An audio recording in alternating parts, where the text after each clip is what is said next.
Sir, अभी अभी खबर मिली है कि टाइगर लौट आया है। ये सुनते उस आदमी का हाथ रुक गया।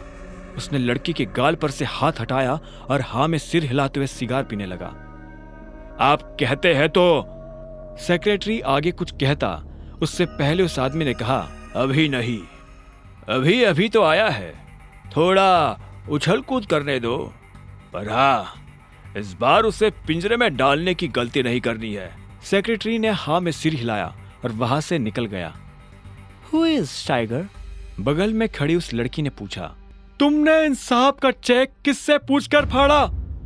अभिनव के लिए साहब शब्द प्रणव से सुना नहीं गया। उसने कहा, सर, ये डिलीवरी वाला है, फर्जी चेक लेकर बैंक में आया था। इसे क्या लगा यहाँ हम लॉटरी खोलने बैठे हैं? मैंने इसके चेक की इंफॉर्मेशन कंप्यूटर में चेक की थी, कोई रिलेवेंट डाटा था ही नहीं। सच बोल रहा है? मैनेजर ने पूछा। यह सुन प्रणव को धक्का लगा। अभिनव मन ही मन मुस्कुरा रहा था। प्रणव ने हिचकिचाते हुए कहा, आपसे झूठ क्यों कहने लगा? तुझे पता है ये डिलीवरी बॉय किसका चेक लेकर आया है? अकरम सर का। क्या? हाँ, तूने इसके साथ जो किया वो ठीक है, लेकिन अकरम सर को अगर पता चला कि तूने उनके चेक का ये हाल किया है तो वो तेरे साथ क्या करेंगे जानता है ना? मैनेजर ने कहा। अकरम का नाम सुनते ही प्रणव की हालत खराब हो गई थी।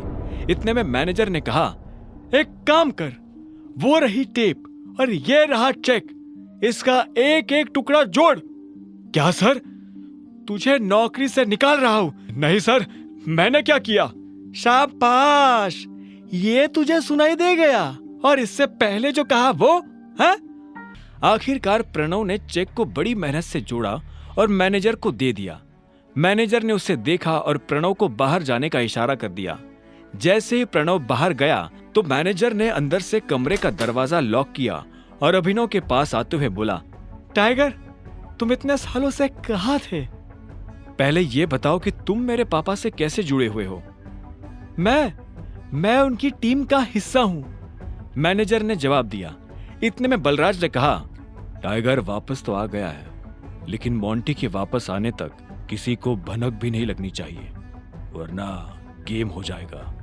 हाँ, बलराज सही कह रहा है टाइगर, हम शेरों के बीच एक भेड़िया घुस आया है। वो तुम्हारी और हमारी सारी खबर हमारे दुश्मनों को देने वाला है, इसलिए संभल कर रहना पड़ेगा टाइगर। भेड़िया? तुम्हारा मतलब जासूस? अभिनव ने पूछा। बलराज ने कहा, हाँ, इसके बारे में मोंटी तुम्हें डिटेल में बताएगा, और तब तक गुफा से बाहर आना नहीं, और आओ तो अंधेरे में।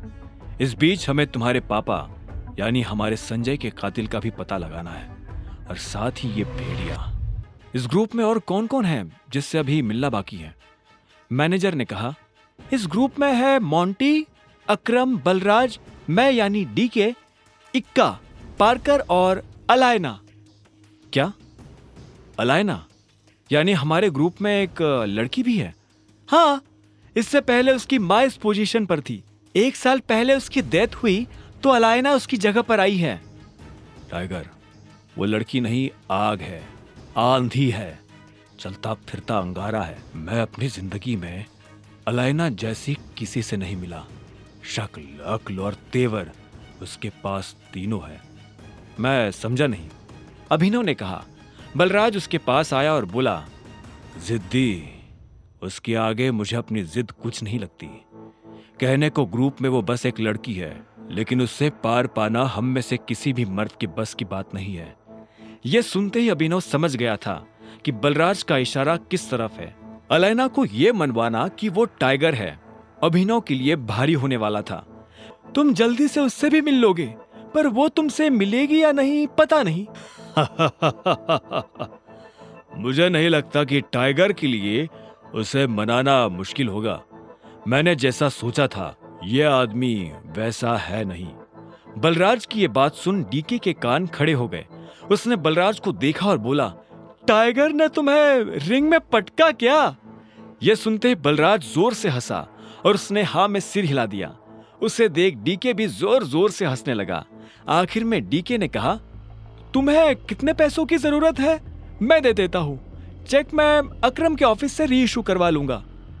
मुझे अभी 1 करोड़ रुपए चाहिए, बचे 49 करोड़ मेरे नए अकाउंट में डलवा देना।